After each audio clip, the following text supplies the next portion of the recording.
Peace. It's Censored Barbie, aka Sharon Michelle here. I thought I would share some information with you guys because I went to the hospital the other day for my hands.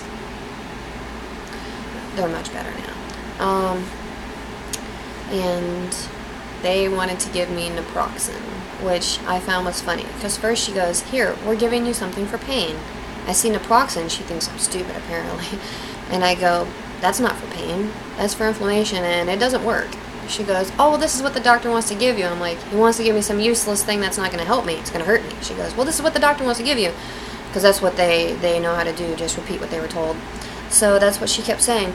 But I went home and did my due diligence and went ahead and looked up the side effects. And you can go to drugs.com. Drugs.com, I find, is an awesome website because it not only gives you information for the consumers, it also gives you information for the professionals, for the doctors. Stuff that they can read and they think that we can't understand. So basically in yours, it's just going to say all the side effects, which they make you think are weird effects that only some people get, when in actuality it's the effects of the medication. They just call them side effects because they're the unwanted effects. But so it's just going to tell you the effects of the medication, but for the professionals and the doctors, it's going to tell them information about clinical trials and research studies and other information, diseases that are caused by this, articles, information, anything that's been published. So what you want to do is look through the consumer's part first to really scare the shit out of yourself and educate yourself on what you're really taking. And then you want to look at the professional part. And the best way to do that is to have an open mind and believe what you read. Because trust me, these doctors, they're not lying to each other. They're just lying to you. Okay, so here's the most common side effects. If you're ready, this is going to be a 20-minute video. Belching, bruising, difficult or labored breathing, feeling of indigestion, headache, itching skin, flat, large, blue, or purplish patches on the skin, pain in the chest below the breastbone. This is for pain and inflammation, and it's already causing pain. Skin eruptions, stomach pain, swelling, tightness in the chest. It's already caused 2 different types of pain in 2 different areas of the body, and you're taking it for pain. Then there's bloating. Bloody or black, tarry stools, blurred or loss of vision, burning, upper abdominal or stomach pain, more pain. Cloudy urine, constipation, decrease in urine output or decrease in urine concentrating ability. Disturbed color perception, double vision, fast, irregular pounding or racing heartbeat or pulse, halos around lights, loss of appetite, nausea or vomiting, night blindness, overbright appearance of lights, pale skin, pinpoint red or purple spots on the skin, severe and continuing nausea, severe stomach burning, cramping, or pain, skin rash, swelling or inflammation of the mouth, troubled breathing with exertion, tunnel vision, unusual bleeding or bruising, unusual tiredness or weakness, vomiting of material that looks like coffee grounds, weight loss. Anxiety, back or leg pain, bleeding gums, blindness, blistering, peeling or loosening of the skin, blood in the urine or stools, blue lips and fingernails. This is where it really starts to get good. Canker sores, change in the ability to see colors, especially blue or yellow. Ding, ding, ding. Clay-colored stools, chest pain or discomfort, more pain. Cold sweats, coma, confusion, cool, pale skin. Cough or hoarseness, coughing that sometimes produces a pink, frothy sputum. Bitchin'. Let's see, cracks in the veins, that can't be good. Cracks in skin, darkened urine, decreased vision, depression, diarrhea, difficult burning or painful urination. Painful, Difficult swallowing, difficult, fast or noisy breathing, dilated neck veins, dizziness, dry cough, dry mouth, early appearance of redness or swelling of the skin. Later on it says the opposite of that too. Extreme fatigue, eye pain, fainting, fever with or without chills, fluid-filled skin blisters, flushed, dry skin, frequent urination, fruit-like breath odor, greatly decreased frequency of urination or amount of urine, hair loss, high fever, hives, increased hunger, increased sensitivity to skin or sunlight,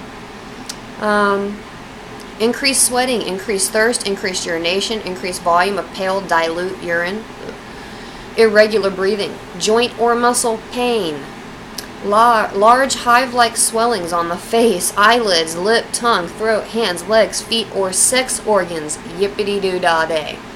Late appearance of rash, with or without weeping blisters that become crusted, especially in sun-exposed areas of the skin. May extend to unexposed areas. Wow, this is awesome. Light-colored stools, lightheadedness, loss of heat from the body, lower back or side pain, nervousness, no blood pressure, no breathing, no pulse. Hello? That means you're dead. Nosebleeds, numbness or tingling in the hands, feet, or lips, pain in the ankles or knees, pain or burning in the throat, pain or discomfort in the arms, jaw, back, or neck, painful red lumps under the skin, mostly on the legs, pain in the stomach, side, or abdomen, possibly radiating to your back, pale or blue lips, fingernails, or skin, pounding in the ears, puffiness or swelling of eyelids or around the eyes, face, lips, or tongue, rapid, shallow breathing, red, irritated eyes, red skin lesions, often with a purple center, red-green color blindness, redness or other discoloration of the skin, redness, swelling, or soreness of the tongue, scaly skin, seizures, severe sunburn, shakiness, skin thinness, slurred speech, sneezing, sore throat, sores, ulcers, or white spots on the lips or tongue or inside the mouth. This is not all. Sores, welting, or blisters, spots on your skin resembling a blister or pimple, stiff neck or back, stomach cramps or tenderness, stomach upset, swelling in your legs and ankles, swelling in your face, fingers, feet, or lower legs, swollen, painful, or tender lymph nodes in the neck, armpits, and groin, tiny bumps on the inner lining of the eyelid. That sounds really aggravating. Unexplained weight loss, unpleasant breath odor, watery or bloody diarrhea, weakness or heaviness of the legs, weight gain, yellowing of eyes and skin. Now people, these are the minor side effects now. Continuing ringing or buzzing or other unexplained noises in your ears, hearing loss. These are the most common side effects for naproxen. They don't tell you these. So the most common are continuing ringing or buzzing or other unexplained noises in your ears, tinnitus, or hearing loss. Hearing things in your ears or not hearing anything at all. That sounds really fucked up. Less common, acid or sour stomach, change in hearing. Didn't they just say that was common? Feeling of constant movement of self or surroundings. I think that's vertigo. Passing gas, sensation of spinning, stomach soreness or discomfort. A little more rare. Appetite changes, burning, clawing, itching, numbness, prickling, pins and needles or tingling feelings, burning, dry, or itching eyes, difficulty with moving. What? Paralysis, possibly? Discharge, excessive tearing. Don't ask me. Well, general feeling of discomfort or illness. No shit. Lack or loss of strength. Menstrual changes. Muscle aching, cramping, stiffness, or weakness. Not able to concentrate. Redness, pain, or swelling of the eyes, eyelids, or inner lining of the eyelid. Seeing, hearing, or feeling things that are not there. Right. They make you psychotic. Great. Shakiness in the legs, arms, hands, or feet, swollen joints, trembling or shaking of the hands and feet, trouble getting pregnant, trouble performing routine tasks, trouble sleeping, unusual drowsiness, dullness, or feeling of sluggishness. Wow. Wow, wow, wow, wow, wow. Okay, and these are the problems that they got. 10% or more found that they had dyspepsia, whatever the hell that is. 14% or more found they had heartburn, nausea, constipation to be common. Up to 10% found diarrhea and abdominal pain common.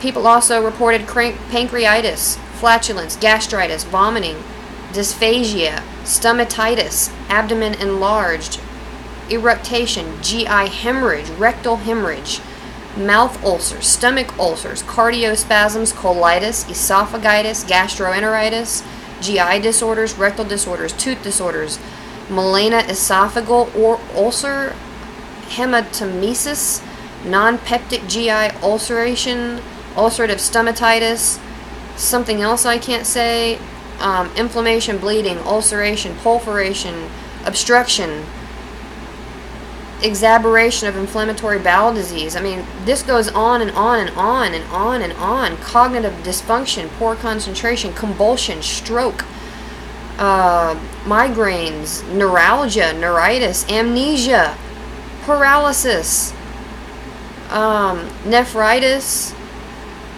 interstitial nephritis, nephrotic syndrome, renal papillary necrosis, kidney function abnormalities, creatine increase, glaucoma, BUN increase, renal failure, renal disease, kidney pain, kidney failure. It even causes cancer, okay? It causes carcinoma and breast carcinoma. If you don't know what that is, that's cancer. It also causes all these, I mean, I can't even go through this long list of diseases that it causes. I wouldn't even be able to read all this to you, okay? There's no way. I've already spent 10 minutes just reading you the side effects of naproxen. Now, this is something that you guys can do all by yourself. Look up the medications in your home. Go to drugs.com and look up the side effects of the medication in your home. It is insane. These drugs, how can they possibly stop pain and inflammation if they cause pain and inflammation? You heard me. How many different types of pain and inflammation did you hear that it causes? And they use it to stop pain and inflammation? You people need to use your brains, okay? These medicines are not medicines. They're not medicine. They're poison. These medicines are filled with toxic chemicals that they're pumping into your body and telling you that it's to make you better. You guys need to use common sense, use a little logic, okay? Look some stuff up, do a little research, stop believing everything that you hear. I'm not driven by money, I'm not trying to sell you anything. The only thing I'm trying to do is educate you. Help you to be able to educate other people. Stop poisoning yourself, stop poisoning your children, stop poisoning your pets. No one needs this bullshit medication. You don't need heart medication, you don't need blood pressure medication, you don't need anything. The only thing you need is a diet change. That's what you need. Stop putting all the chemicals into your body, start eating fresh fruits and vegetables and nuts and grains and berries. Stop eating all the processed foods. Slow down on your meat and animal product consumption. Those are also filled with lots of chemicals, hormones, GMOs. They feed those animals horrible chemicals and antibiotics and poisons, and then that stuff goes straight to you. Okay? Milk has an okay amount of pus and white blood cells in it. It's not okay. This stuff is disgusting. You put it into your body, and they sell it to you as something good for you. The last thing that you should do is have to question your own doctor. But I'm telling you, they don't know any better. The corporations that own everything also get paid to go and teach in schools. They teach vets and doctors and pediatricians that all this stuff is good for you. Better yet, that you need it. That you need treatment for your illness instead of finding the cause of your problem and stopping that. Because I promise you, for every problem that you have, there is a natural cure. You can stop doing something. You can start doing something. You can do a combination of stopping and starting doing things. You could be doing a lot of bad things you don't even realize you're doing, like eating things. So, do yourself a favor. Look into what's in your medication. Look into what your medication does. Look into what your medication is supposed to be prescribed for, and then ask yourself why you're taking this. Why do they use antidepressants for psoriasis medication? Why do they use anti-seizure and anti-convulsion medications for headache medicine? Why? Why are they doing this? And why are they selling it to you under those false pretenses? Why do they get to change the name of a drug when it becomes really harmful and people find out that it's killing a bunch of people? Why do they get to change the name and sell it as something else, like Prozac? Why do they get to do that? Ask yourself these questions. Find out answers for yourself. And stop poisoning yourself and your children with these unneeded, harmful medications that are actually poison. Think about it, people. Educate yourselves, okay? For your own health and safety.